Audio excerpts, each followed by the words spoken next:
I'm feeling happy. I'm lucky to be alive to see something like this happen. And I came to Congress in 1995, and I voted in my first year of being in Congress to recognize Jerusalem as the capital of Israel. And I scratched my head, being new to Congress, why is that an issue? Cleveland is certainly not the capital of Israel. Everybody in South Carolina believes that Jerusalem is the capital of Israel. The Jewish people believe that. The archaeological evidence shows it. So I feel good that 20-something years later, that under Donald Trump's leadership, we're now saying the obvious. And I do believe this advances peace in this regard. You can never have a peace agreement that doesn't recognize Jerusalem as the capital of Israel. I believe it makes the world safer when the American president is seen as more reliable. He got out of an Iran deal that was bad for the region and the world. He recognized the capital of Israel to be Jerusalem because it is, and people in North Korea are going to look at him differently. So I feel good across the board. I'm happy for the Jewish people, the one and only state of Israel, the Jewish state. I'm happy for them, and I say that without animosity toward anyone else. Well, if you voted for it in 1995, what took you so long to get it done? Trump. Waiting on Trump. Amen. Why do you think it took so long? Well, you know, it's unfortunate, actually. Presidents of both parties have been elected promising to move the embassy into Jerusalem, to recognize Jerusalem as the capital, and presidents of both parties have failed to follow through on that commitment. I commend President Trump for keeping his word. This is important. And I'll tell you, last night, Lindsay and I were both at a dinner here in Jerusalem celebrating this decision. And multiple people came up to me and said, I never thought I would live to see the day. This has been 70 years in the making. This is history, and it is a great day for Israel and for America. And I said last night, and I mean, if you got a problem with Jerusalem being the capital of Israel, take it up with God. That's where it all started. It is the capital of Israel. It has been since this day 70 years ago when the modern state of Israel was created. And there's no other nation on earth that America did not put our embassy in its capital. How do you think Americans would feel if some country said, you know what, we're going to stick our embassy in Los Angeles. We refuse to recognize Washington as your capital. There's no reason that Israel should be treated worse off than any of our friends and allies. And this statement today, moving the embassy, President Trump did the right thing here. This statement will be heard by our friends as saying America stands with you, even when the international media will criticize. And it also will be heard by our enemies, especially Iran, that this is a president, this is an administration that will stand up and do what we say we will do. That's important. And finally, it's a contested status, Jerusalem, but not in the eyes of the American people.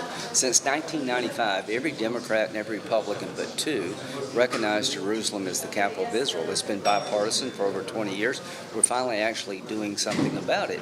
In terms of a peace agreement, if you entered into an agreement tomorrow with the Palestinian Authority, they have no control over Gaza.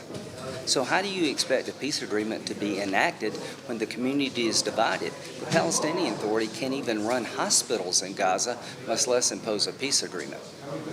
The Palestinians are essential to any peace here, but moving the embassy has pushed them away from any negotiating table.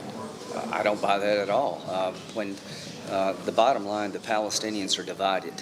They haven't had an election in 8 years. They need to get their own house in order. We've cut money off to the Palestinian Authority because Taylor Force was a young man from the United States who was murdered going to school in Israel after serving in Iraq and Afghanistan. His parents live in South Carolina. The man who killed Taylor Force was welcomed as a hero in Ramallah, the capital of the West Bank. The man's family was received payments from the Palestinian Authority. That's inconsistent with peace, and it happened long before we moved our capital. All I can say to our to the Palestinian community, the day you decide under one banner you're together and you want peace is the day we'll take you more seriously. Lindsay and I joined forces to pass the Taylor Force Act. That recognizes the simple reality we should not be giving U.S. taxpayer money to institutions that pay terrorists to murder Americans and to murder Israelis. Taylor Force grew up in the state of Texas. His parents lived in South Carolina. And yet you had government leaders celebrating his murder and paying his murderers.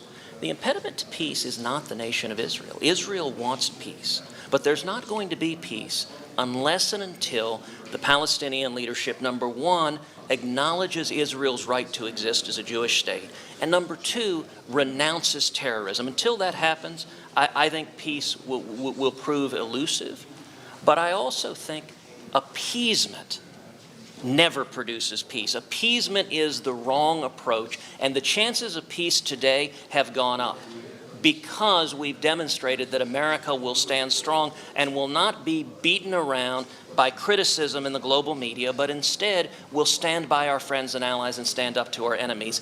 That furthers the cause of peace much more than appeasement and weakness, which sadly for far too long reflected American foreign policy. And just one thing, the Arabs have made a sea change. The Yes. Crown Prince of Saudi Arabia, a young man who will be king one day, has argued that the Palestinians should be at the table.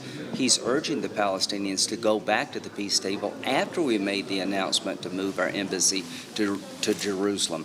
Money to Hamas is being cut off by the entire region. So there's an opportunity for the Arabs and Israelis to help the Palestinians together. But I find it odd that the Arabs and Israelis both are urging the Palestinians back to the table, and they won't go. We've spoken with a number of Israelis who have said, we believe that Jerusalem is the capital of Israel, but you don't need to declare it in this way. It's simply not worth the security risk. I haven't met any of those people. They're out there. Well, bring them in, because they're in a distinct minority. They're out. They may all work in the media. Yeah. No, I can assure you that people say we have relative stability at this moment, and this is stirring the pot.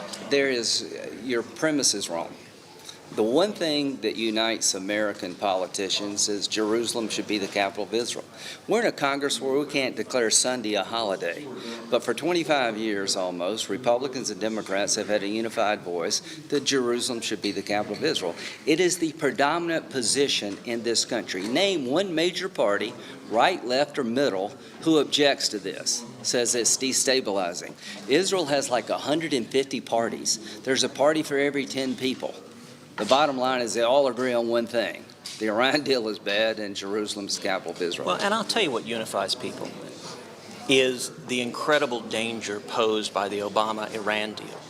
That Iranian nuclear deal, I believe, was catastrophic, and it is not coincidental, in my opinion, that we are seeing the opening of the embassy the same week that the president terminated the deal, because it is the same strength of action, the same resolve.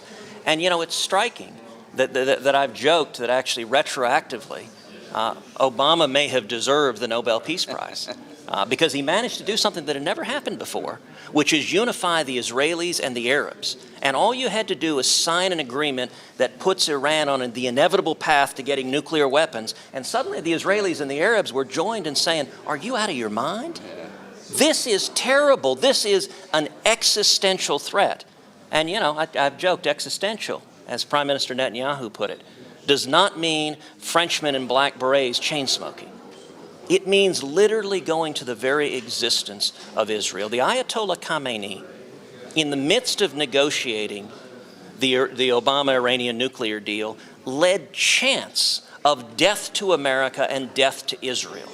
We should be doing everything humanly possible to ensure that the Ayatollah never, ever, ever gets nuclear weapons. And that's something that unifies both Israelis and Arabs, because they're in the neighborhood, and a nuclear Iran would directly threaten all of the nations in the Middle East. You have a theocratic dictator who pledges to murder millions of Americans and millions of Israelis. Nothing would further American national security more than seeing the Ayatollah and the mullahs fall.